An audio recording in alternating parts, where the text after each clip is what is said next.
마지막으로 정시의 비밀입니다. 정시하면 말이죠. 이렇게 생각하는 학생들이 너무 많아요. 정시는 어떻게 대비하는 거야? 야, 닥치고 하는 거지. 닥치고 하면 안 돼요. 예. 정시도 전략이 필요합니다. 예. 공부 방법을 잘 잡으셔서 거기에 맞게 하셔야지 닥치고 아무거나 하면 안 돼요. 그래서 정시의 주요 내용을 모르고 재수할 때 가서 재수학원 입시 설명회 들으면서 아는 사람이 있어. 얼마나 억울해. 예. 수험생인 고3 때 이미 알고 있으면 또 재수생 학생도 잘못 알고 있는 게 있다면 이 기회에 교정을 하세요. 먼저 첫 번째, 원점수와 표준점수가 차이가 난다. 여러분들은 표준점수는 말이죠. 이게 x-n 나누기 시그마 곱하기 20 플러스 100 이렇게 컴퓨터가 계산해서 나오는 거기 때문에 실제로 132 느낌이 없죠. 예. 다 맞은 사람은 항상 느낌이 있어. 야, 저번에 다 맞았을 때는 135인데 왜 이번엔 131이야? 이씨. 다 맞은 사람은 느낌이 있는데요. 다 맞지 않은 사람은 이게 지금 어떤 정도 위치인지 느낌이 안 옵니다. 따라서 항상 내가 얼마나 잘 받는가 하는 것은 원점수로 사람들이 체크하게 돼 있죠. 당연한 거죠. 야, 3개 틀렸어. 4개 틀렸어. 4점짜리 2개 나갔어. 3점짜리 2개 나갔어. 이렇게 말하잖아. 이건 다 원점수로 말하는 거잖아요. 그럼 내가 원점수로 몇 점이야? 또 가채점도 다 원점수라죠. 가채점을 누가 표준점수로 해요? 원점수로 3점 했잖아? 이럴 때 원점수가 예를 들면 100점 만점에서 내가 12점이 까였다. 그러면 학생들은 이렇게 잘못 생각하는 게 있어. 원점수가 12점이 까였으면 표준점수도 12점이 까였겠거니. 그건 잘못된 생각이에요. 이건 표준점수를 잘못 이해해서 그렇습니다. 그렇다고 여러분들한테, 수험생한테 표준점수의 원리를 다 기억시킬 필요는 없고요. 표준점수는요, 그 공식 안에 있는 시그마, 표준 편차가 굉장히 큰 영향을 미쳐요. 어떻게 영향을 미치는가 설명 안 하겠습니다. 표준 편차가 영향을 미쳐서 원점수 간극과 표준점수 간극이 달라요. 그래서 표를 제가 갖고 왔습니다. 페이지 43페이지. 표를 보니까 말이죠. 국어, 수학과 수학나 보이시죠? 보이시면 말이죠. 국어는 말이죠. 예. 원점수가 10점 차이가 나는데 원점 10점 차이 나는 거 보죠? 100점하고 90점 차이. 원점수가 10점 차이가 났는데 국어는 10점 또는 10점보다 더 차이가 날 수가 있죠. 수학은요. 다 10점보다 적게 차이 나죠. 이해 가십니까? 국어는 원점수하고 같거나 조금 많도록 표준점수 차이가 생기고요. 수학은 10점보다 적어집니다. 즉 원점수가 10점이 깎여도 표점은 그보다 덜 깎이는 게 수학이다. 이걸 기억하시라고. 왜 그런가? 이유는 수학이 표준 편차가 커서 그래. 왜 그런지 설명 안 할게요. 이렇게 그냥 외워. 네. 그럼 뭐예요? 수학을 하지 말라는 거 아니고 수학이 굉장히 중요해. 중요한데 수학은 4점 올리잖아요. 3점 올린 거야. 4점 깎였죠? 3점 깎인 거야. 그러니까 수학이 말이 틀려서 그거 갖고 하늘이 무너진다. 이런 생각을 할 필요가 없다는 거야. 국어를 많이 틀리면 하늘이 더 무너져요. 그러니까 수학은 무너지는데 국어도 더 많이 무너진다. 이 점을 잊지 말라는 의미에서 먼저 원점수와 표준점수 차이를 말씀드렸고요. 두 번째로 표준점수인가 백분위인가 요거는 44페이지 말씀드려볼게요. 44페이지 보시면 정시에서 수능을 반영하는 방법이 나와 있는데 첫 번째 표는 일반 대학 전체고요. 인서울에. 두 번째, 세 번째는 전국의 의대와 치대입니다. 의대, 치대는 전국에서 알아서 보시고요. 원리는 같으니까 첫 번째 칸에 있는 표를 설명을 드리면 그거를 두 번째, 세 번째도 적용하면 똑같은 얘기가 됩니다. 똑같이 활용하실 수 있을 거예요. 의대, 치대 지망하시는 학생들은 똑똑한 학생들이니까 분명히 활용해서 이해하실 수 있을 겁니다. 원리가 똑같아요. 구조가 똑같지 않습니까? 첫 번째 표를 볼게요. 첫 번째 표에서 맨 밑에 칸에 누가 있죠? 홍익대, 과기대, 상명대 등이 있는데 얘네들은 어떻게 본다고요? 국어, 수학, 탐구를 다 표준점수를 더해서 합산하게 돼 있습니다. 당연하죠. 그런데 두 번째 칸에 있는 숙명여대, 국민대, 단국대는 국수탐 전부 다 100분의 1을 합산해서 총점을 내게 돼 있죠. 물론 반영 과목별 비율은 학교별로 다릅니다만 그건 맨 끝에 말씀드릴게요. 어쨌건 합산할 때 어떤 학교는 점수를 합산하고요. 어떤 학교는요. 석차를 환산해요. 100분의 1을 더한다고요. 어쨌건 경쟁 시스템에서는 합산 방법으로 둘 다 유효하죠. 하나 더 올라가 볼게요. 서울대, 연대, 고대, 서강대부터 세종대까지. 여기는 국어, 수학은 표준 점수로 돼 있어요. 그러면 국어, 수학 관점에서 본다면 홍익대하고 같은 거죠. 동그라미 한번 쳐볼까요? 첫 번째 칸에 있던 숭실대에 동그라미 쳐보세요. 첫 번째 칸 세 번 줄여져 있습니다. 두 번째 칸에 있는 국민대에 동그라미 쳐보세요. 숭실대와 국민대는 인기가 비슷한 학교입니다. 숭실대는 국어, 수학을 표준 점수 반영하죠. 국민대는요, 국어, 수학을 100분위 반영해요. 그러면 어떤 차이가 생길까? 느낌 옵니까? 올해같이 2019년같이 국어가 어렵게 나왔어요. 국어가 어렵게 나왔어요. 어떤 과목이 어렵게 나왔어요. 그러면 어렵게 나오면 100점부터 이렇게 볼 때 학생들이 빽빽하게 존재할까요? 듬성듬성 존재할까요? 어렵게 나왔다면 당근 듬성듬성 존재하겠죠. 시험이 어려웠으면. 그럼 듬성듬성 존재하니 점수 차가 많이 나죠. 보이세요? 하지만 이 정도의 점수 차가 나더라도 요 사이에는 사람이 별로 없죠. 그럼 100분위는 그만큼 많이 안 떨어진다. 오케이? 어렵게 나온 과목을 못 봤잖아요. 점수는 힘이 많이 떨어지는데 100분위는 그만큼 안 떨어져요. 이거를 나중에 정시 지원할 때 반드시 염두에 두셔야 돼. 제가 표를 갖고 한번 보여드릴게요. 2019년 수능으로 한번 만들어 본 거예요. 여기는 A 학생이고 여기는 B 학생입니다. A 학생은 국어를 잘 봤어요. B 학생은 수학을 더 잘 봤습니다. 보이세요? 자, B 학생 입장에서 국어 표준 점수를 130 먹었어요. 국어 만점 표준 점수가 2019년도에 150점이었습니다. 150점. 표준 점수가 몇 점 깎인 거야? 무려 20점 깎인 거야. 20점. 20점. 하지만 여기에 사람이 별로 없어. 100분위는 고작 6 떨어졌어. 이해 가세요? 따라서 B 학생 입장에서는 표준 점수로 환산하는 국어를 상대적으로 불리하고 100분위는 덜 불리하다. 이해 가시죠? 수학은 거꾸로가 돼 있을 거야 지금. 그래서 점수는 계산해 보니 표준 점수로 국어 수학을 환산하는 대학에서 반영 비율이 똑같다고 전제한다면 A 학생은 265점이야. B 학생은 257점이니까 A가 이기게 돼 있어. 1대1이라고 볼 때. 그런데 100분으로 반영하는 대학, 예를 들면 국민대 같은 대학이다. 그러면 A 학생은 182, B 학생은 184, B 학생이 이긴다. 보이세요? 그런데 정시 지원할 때 보면 말이죠. 국민대가 더 유리한데 굳이 막 숭실대를 놓고 거꾸로 숭실대가 유리한데 굳이 국민대를 넣는 학생이 있어. 왜 그러나 봤더니 집이 거기서 가깝대. 집에 가까운데 찾으려다 불합격해요. 떨어져요. 과가 바뀌어요. 왜 그러시냐고요. 둘 다 좋은 학교예요. 좀 멀어도 다닐 가치 있는 학교예요. 아시겠죠? 따라서 시험이 어렵게 나온 걸 잘 봤다면 표준 점수가 더 유리하고요. 시험이 어렵게 나온 것을 못 봤다면 100분위 보는 대학이 더 유리한 거야. 특히 중상위권 학생들은 잘 기억하세요. 왜? 숙명여대 국민대가 중상위권 학교니까 잘 기억해야 됩니다. 최상위권 어차피 다 표준 점수를 보기 때문에 표준 점수를 잘 봐야 돼. 어렵게 나온 과목을 잘해야 돼. 알겠죠? 상위권 대학은. 자, 국어 수학 말씀드렸고요. 두 번째는 탐구 말씀을 드려야겠는데요. 다시 44페이지 표를 보겠습니다. 44페이지 표를 다시 보니까 홍익대 탐구 방법 표준 점수야. 숙명여대 국민대 탐구 방법 100분이야. 이어갔어요. 그런데 서울대부터 쭉 이어지는 정말 상위권 대학들은 국어 수학은 표준 점수인데 탐구 반영 방법은 100분위 변환 표준 점수라는 이상한 점수로 돼 있죠. 100분위 변환 표준 점수 이렇게 돼 있다 이거야. 100분위 변환 표준 점수라는 건 뭐냐? 아주 간단한데요. 특히 상위권 대학의 경우 특히 그러한데 탐구를 표준 점수로 보자니까 너무 불합리한 거야. 예를 들면 가장 기억에 남는 기억이 2016학년도 제일 심했는데요. 2016학년도에 물리2를 다 맞은 학생. 몇 개 틀렸다고요?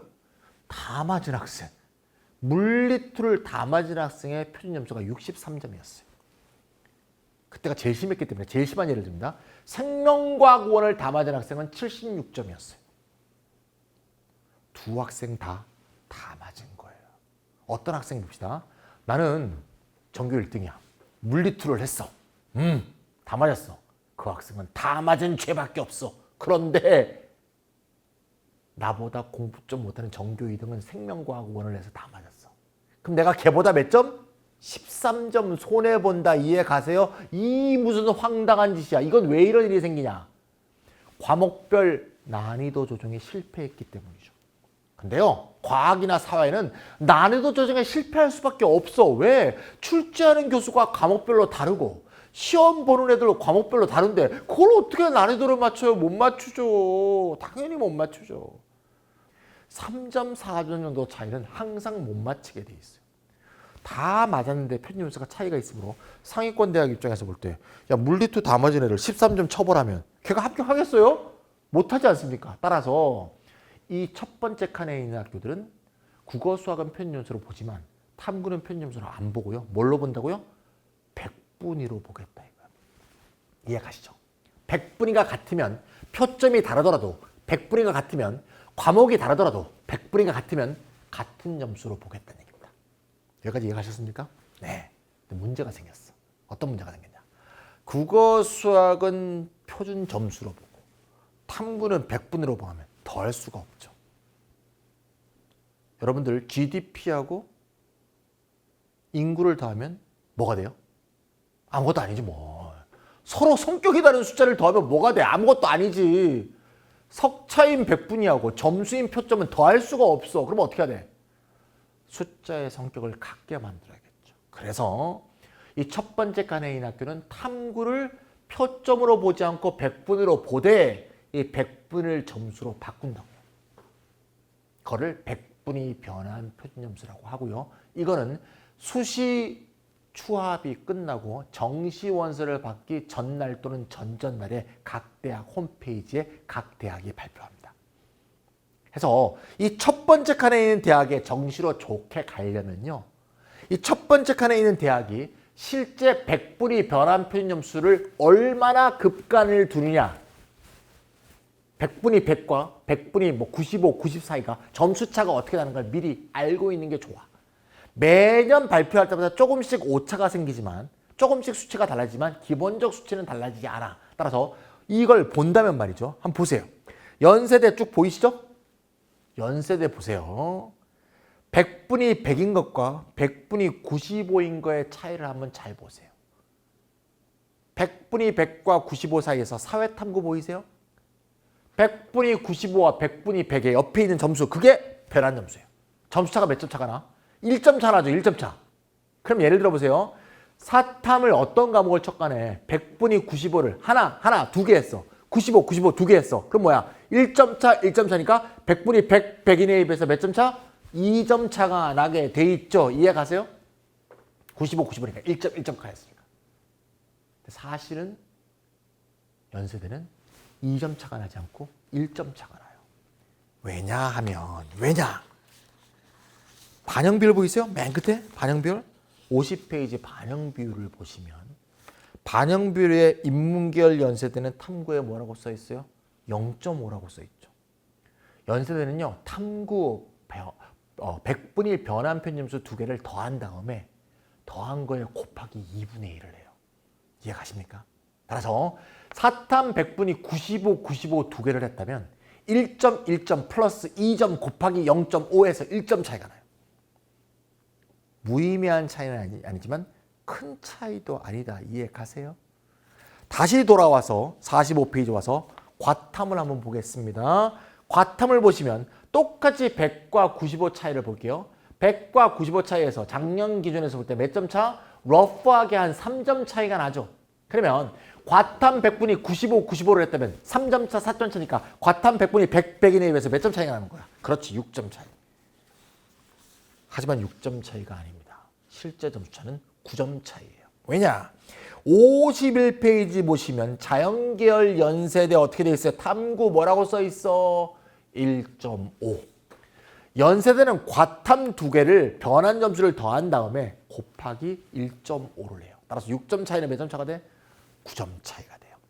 정리해 보세요. 사탐 100분이 90, 95, 95, 95를 하면 연세대 기준에서 1점 차이가 나. 과탐 95, 95를 하면 연세대 기준에서 9점 차이 나. 느낌 옵니까?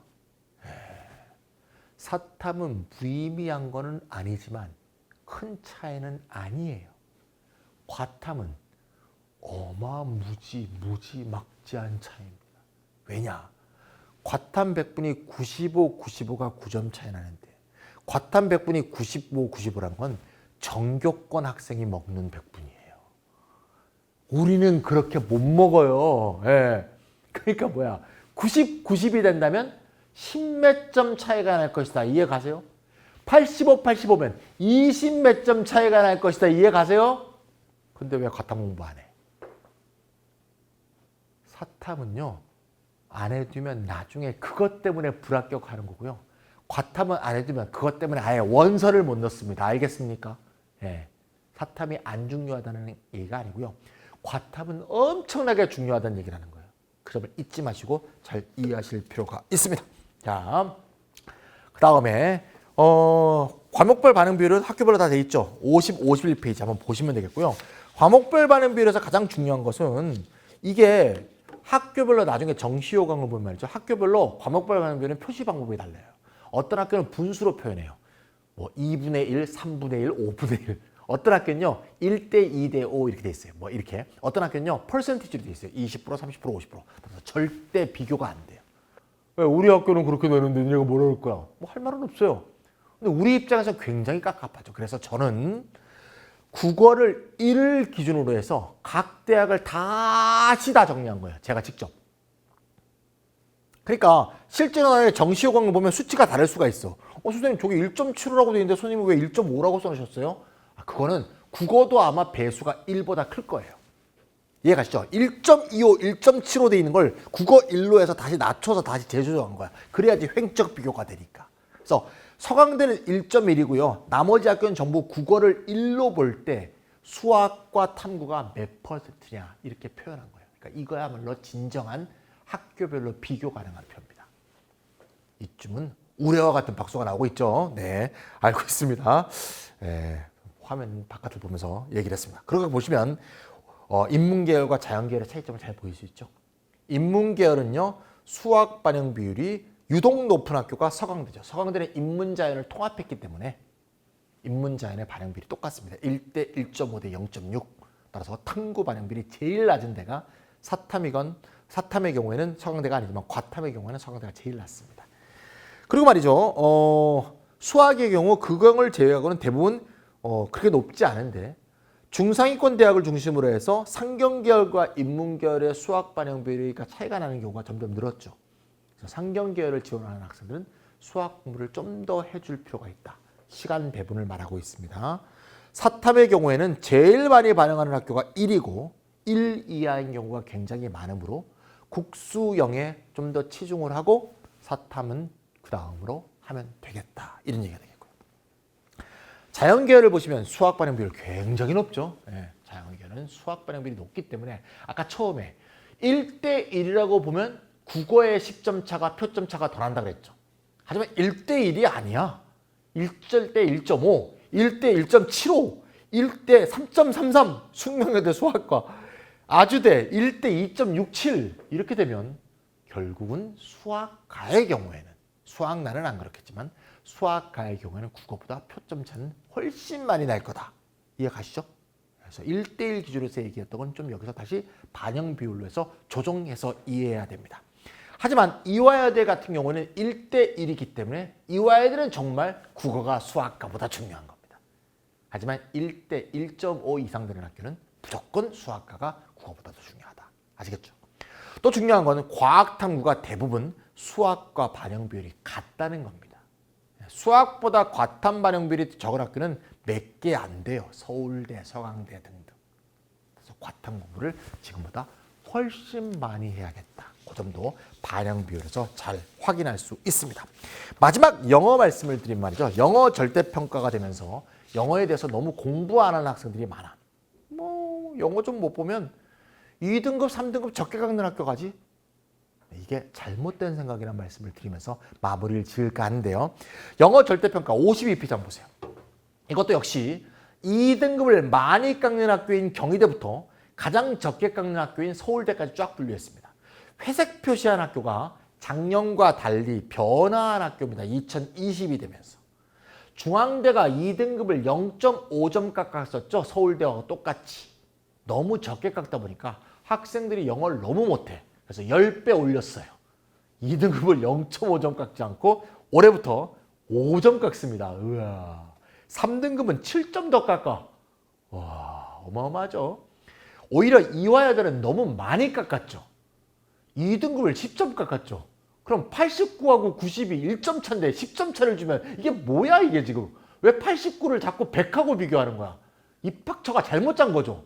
89를 왜 100하고 비교하냐. 그러니까 1점, 2점, 3점 차가 사실 나타나는 걸 10점 차를 만들어버렸으니까 황당한 거죠. 그래서 오히려 확 줄였어. 5분의 1을 줄여갖고 2점 차로 줄였습니다. 예, 그래서 이화여대와 중앙대가 가장 크게 변했고요. 외대는 한 1점이나 0점 몇 콤마 정도의 차이가 있습니다. 그래서 조금씩의 변동이 있고요. 그런 식으로 변동이 됐다는 걸 잘 보시고요. 여기서 제가 예를 들어서 설명하면 이해하기 쉬울 것 같아요.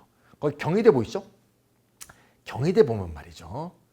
190이 보이죠? 영어 2등급을 먹으면 192가 돼서 무려 8점이 더 깎입니다. 경희대를 너무나 가고 싶은 어떤 학생이 있다고 봅시다. 근데 영어를 2등급을 먹었어. 그러면 1등급 먹은 학생에 비해서 마이너스 8이 되겠죠. 그러면 그래도 경희대를 가고 싶다면 국어, 수학에서 더 많은 점수를 얻어야겠죠. 국어, 수학에 더 많은 점수. 8점 이상을 더 얻어야겠죠. 8점 이상을 더 얻었어요. 그러면 경희대를 안 간다. 이해 가십니까? 어디로 갈까요? 밑에 있는 서강대와 고려대로 가겠죠. 이해 가십니까? 그런데 경희대를 가고 싶은데 영어 2등급을 했어. 국어 수학도 그리 잘 보지 못해서 그럼 어떻게 할까요? 그 영어 2등급 때문에 경희대를 떨어지겠죠. 이해 가십니까? 정리하면 이 표의 이 위에 있는 학교들은 영어 2등급을 먹었는데 딴 거를 잘 봤다면 오지를 않고요. 영어 2등급을 먹었는데 딴 걸 못 봤어? 그러면 불합격이야. 즉 영어 1등급이어야지 합격하는 학교가 중간 위에 있는 학교야. 이해 가십니까? 그 건국대 자연계열 한번 보세요. 찾았어요? 건국대 자연계열 2등급 몇 점 깎아요? 안 깎죠. 올해 2019학년도도 경희대 특히 자연계열이 아주 빡빡했어요. 커트라인이 예상보다 높았어요. 왜 그럴까요? 영어는 2를 먹었는데 딴 거는 상대적으로 더 잘 본 애들은 전부 건대 자연계열 오지 않겠어요? 이해 갑니까? 그러니까 생각보다 국어 수학 커트라인이 올라가는 거야. 이건 뭘 말하냐? 영어 2등급을 먹는 순간 중간 위는 못 가고 중간 아래로 가는 순간 빡세진다. 이해 가세요? 따라서 중간 이하에서는 생각보다 점수 커트라인이 높아질 가능성이 높고 따라서 좀 더 보수적으로 지원해야 돼요. 근데 영어를 1등급을 먹었다면 어디를 지원해도 상관없겠죠. 중간 위는 좀 더 소신 지원하고. 왜? 2등급 애들 안 올 테니까. 중간 아래는 좀 더 약간 안정 지원, 적정 지원해주면 훨씬 정시 지원이 수월해집니다. 따라서 영어는 2등급을 먹는다는 걸 생각을 하들 말어. 1등급을 먹어야 정시 지원이 수월해지지. 2등급 먹는 순간 머리 정말 아파요. 건국대로 몰립니다. 이렇게. 이해 가시죠? 네, 반드시 1등급. 잊지 마세요. 마지막 중요한 얘기 하나를 해야 되겠네요. 야, 이거 표를 하나 이거 준비해놓고 말 안 하면 억울하지. 예. 자, 요걸 한번 볼까요? 요 표인데요. 예, 요거. 자, 올해 수능 응시생 수인데 과탐이 24만 명이 봤고요. 사탐이 26만 명이 봤어요. 거의 이과가 이제 문과하고 숫자가 비슷해졌습니다. 으아. 여러분들 과탐 공부하고 계시죠? 수학은 뭐 하십니까? 수학 가를 하셔야겠죠? 근데 신기한 게 과탐은 국어 대비 47%가 시험을 봤는데 수학과는 국어 대비 33%밖에 안 봤대요. 즉 과탐을 본 학생 중에서 무려 8만 명 정도가 수학과를 안 보고 수학나를 봤다 이 말이죠. 16만 명은 수학과 과탐이고요. 8만 명은 수학나 과탐이다. 이런 말이 되겠죠. 이해 가십니까? 예. 요거 지금 왜 어떻게 사라지나요? 이렇게 하면 사라지나요? 예, 여기 사라지네. 예. 그럼 과탐 본 학생 중에서 3분의 1이 수학나를 응시했다. 이 말이네. 왜 그렇죠? 그렇죠. 과탐 수학나를 보더라도 지원 가능한 정시학교가 있으니까. 수학과에 비해서 수학나가 공부는 훨씬 수월하죠. 공부량도 3분의 1밖에 안 돼요. 그런데 표준 점수도 더 유리하죠. 원점수가 같을 때 수학나의 표준 점수가 항상 더 높습니다. 왜 그렇죠? 네. 수학나의 평균점이 낮기 때문에. 시험은 수학가가 어려운데 정작 평균점은 쉬운 수학나가 더 낮습니다. 왜? 수학나를 보는 사람들이 수학을 훨씬 못하기 때문에. 네. 평균점이 낮기 때문에 원점수가 같다면 수학나가 실제로 표준점수가 더 높아요.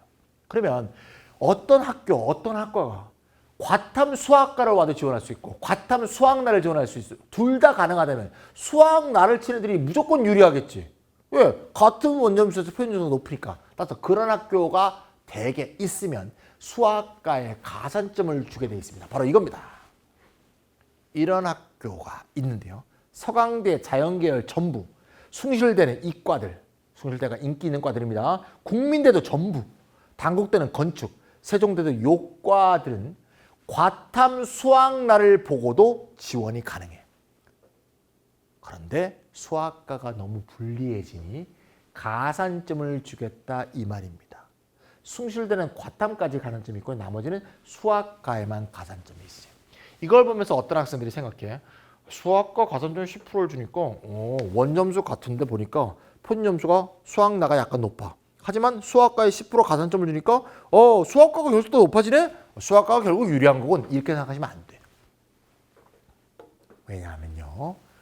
원점수가 같을 때 표준점수가 있고 거기에 수학과에 10%를 더했을 때 점수, 요 표점과 수학나의 표준점수를 비교하는 거. 이거는 전제가 잘못돼 있어. 어떤 전제가 잘못돼 있죠? 수학과 수학나의 원점수가 같다는 전제가 틀렸어. 그렇죠. 수학과 82점 먹던 학생이 수학나를 치면 82점을 먹어요? 말도 안 되잖아. 수학과 82점 먹다가 수학나를 치면 92도 먹잖아. 이해 가세요? 이렇게 된다고요. 표점도 이렇게 된다고요. 그럼 10% 더했을 때 비슷하거나 심지어 더 작을 수도 있어. 뭐가? 10% 더 더한 수학과의 표준점수가. 이해 갑니까? 오케이. 아무리 가산점을 줘도요.